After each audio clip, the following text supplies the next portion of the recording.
আগামী ৩ মার্চ প্রথম ম্যাচে চীনের মুখোমুখি হবে ঋতুপর্ণা চাকমারা।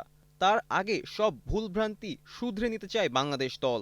বরাবরের মতোই গতকালও সকালে অনুশীলন করেছে বাংলাদেশ নারী ফুটবল দল। সিডনির জুবলি স্টেডিয়ামে ২ ঘন্টা ঘাম ঝরিয়েছেন পিটার বাটলারের শিষ্যরা। সিডনির আবহাওয়ার সঙ্গে ইতিমধ্যেই মানিয়ে নিচ্ছেন মেয়েরা। কখনো গরম, আবার কখনো হিমেল বাতাস।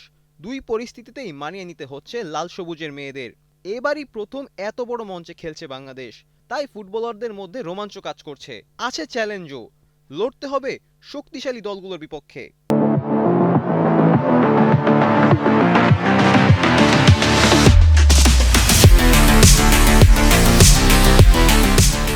আলহামদুলিল্লাহ ভালো সব কিছু মিলিয়ে।